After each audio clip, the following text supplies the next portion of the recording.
Jóvenes y Memoria es un programa provincial que promueve la investigación de temas de derechos humanos en el entorno de cada institución. Nuestra escuela, secundaria número 9 de Florencia Varela, participa hace varios años. En esta oportunidad elegimos el tema Percepciones actuales de la dictadura. Por eso nos preguntamos, ¿qué piensa nuestra comunidad sobre la última dictadura? Entrevistamos a familiares y vecinos. Pienso que es imposible que un puñado de personas tengan ideas tan horrendas y que haya gente que todavía las avale. Yo lo que más sufrí realmente fue la guerra de Malvinas, porque tenía 8 años y los niños de esa edad no teníamos idea de las distancias. Entonces, recurrentemente yo tenía pesadillas donde sentía el ruido de las bombas, los tiros, los aviones. Yo vivía a 1,5 cuadras de la estación de trenes y recuerdo ver trenes llenos de soldados, muy jovencitos y felices, con orgullo yendo a su destino final. Carlos relata que durante la dictadura estuvo en el servicio militar. Él dice que vivió 2 dictaduras, que ponían bombas caseras en edificios importantes. Además, dice que los desaparecidos no eran 30.000, sino 9.000 montoneros y 9.000 militares. En ese tiempo vivía en Capital, a 12 cuadras de Casa de Gobierno, y no nos dábamos cuenta realmente de lo que sucedía. Enfrente del Parque Lezama, donde yo llevaba a mis hijos para que jueguen, había un baldío gigante, con una especie de galpón. Y la gente que se sentaba en el parque contaba que ahí se escuchaban ruidos de noche y que seguramente era un lugar raro porque entraba y salía la policía y no se sabía lo que pasaba. De a poco uno se fue enterando de todo lo que había sucedido. Se sentía como estar cegado por años. Yo en aquel entonces tenía 13 años. Recuerdo que estábamos una tarde, casi noche, en mi casa con un amigo, Carlos. Salgo de mi casa con mi amigo. Al llegar a la esquina, pegamos la vuelta y a la media cuadra de caminar, veíamos que venía un micro totalmente con las luces apagadas, tanto en el interior como las luces de afuera, y nos para el micro al lado, nos dicen alto, baja una persona de civil, nos preguntan los nombres, a qué nos dedicábamos y dónde vivíamos. Yo le digo, vivo acá a la vuelta, él vive a 3 cuadras. ¿A dónde íbamos? A despedir a una amiga que se iba a Córdoba. Bueno, después de estas preguntas de esta persona, nos dice, bueno, corran, no acatamos la orden, le dije a Carlitos, no corras. Entonces nos suben al micro. Me acuerdo que íbamos por la calle Mamuedo, estaba todo oscuro, pasar Calchaquí, había una pareja, me senté adelante, señora chica embarazada, Carlos fue también más atrás, micro, no sabíamos dónde nos llevaba, levantando todas las personas que podía, y finalmente terminamos en la tercera de Quilmes. Me acuerdo que nos bajaron por un portón grande, nos llevaron a un patio, había bancos largos, nos sentaron ahí. Hacía mucho frío esa tarde-noche, era invierno, y a eso de las 3, 4 de la madrugada nos nombran los menores, eran nuestros padres que nos venían a buscar, a liberar. Encuestamos a estudiantes de nuestra escuela. En lo social, un 68,8% de estudiantes opina que la dictadura fue un horror porque los militares mataban, torturaban y robaban bebés. Por otro lado, el 10,4% sostiene que fue una mala época porque había una guerra entre militares y subversivos.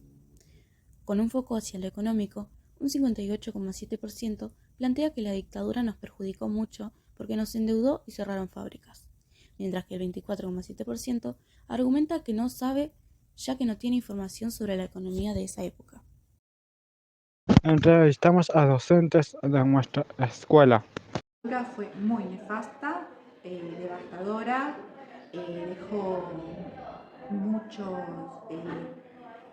mucho dolor en el pueblo argentino. Yo lo tengo muy presente siempre porque te vas cruzando con gente y siempre tenés algún conocido que tiene un hermano o un pariente desaparecido. Así que para mí es especial. Lo recuerdo, lo tengo en la memoria. Cada vez que me piden opinar, opino y trato de que el otro sobre todo los jóvenes, comprendan lo doloroso que fue para la Argentina ese periodo. Así que no. Y creo que eso después tuvo un impacto en la sociedad, el miedo, ¿no? De la parálisis. No hablar con los demás, no hablar con los vecinos, no hablar de temas políticos. Es decir, era como no era un temor que vos.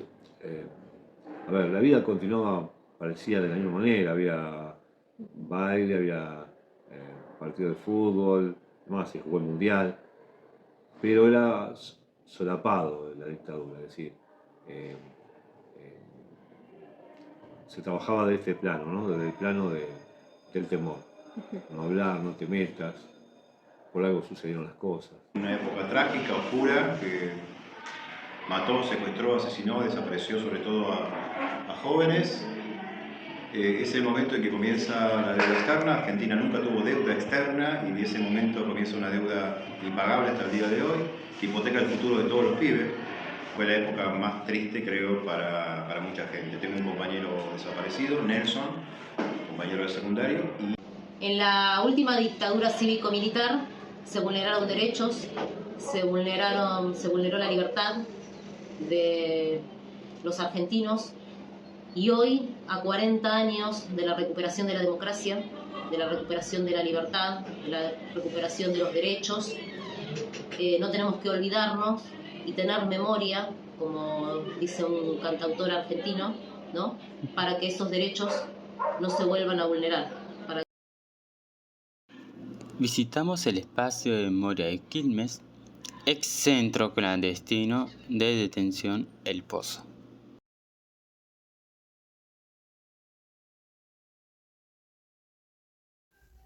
El profesor Néstor, coautor del libro Los pibes del Santa, nos contó que al hacer su investigación encontró mucha predisposición de familiares y amigos, pero también habían personas que dudaban en hablar o no querían hacerlo porque les resultaba doloroso todo lo vivido.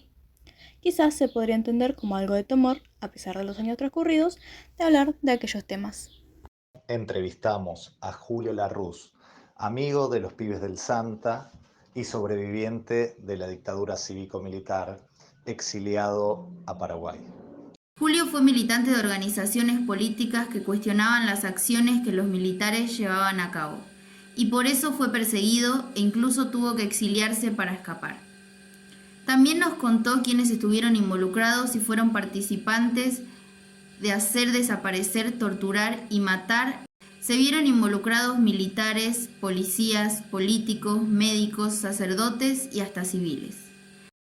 ¿Cómo reacciona o cuál es su respuesta a aquellas personas que hoy en día, más que están dirigidas a la política, dicen que la dictadura no existió, que fue una leyenda, que no fueron 30.000? Da mucha tristeza, se da mucha tristeza, mucha impotencia. Y después cuando uno se pone a razonar, a pensar, no lo justifica obviamente, pero hoy en el mundo hay gente que niega el nazismo.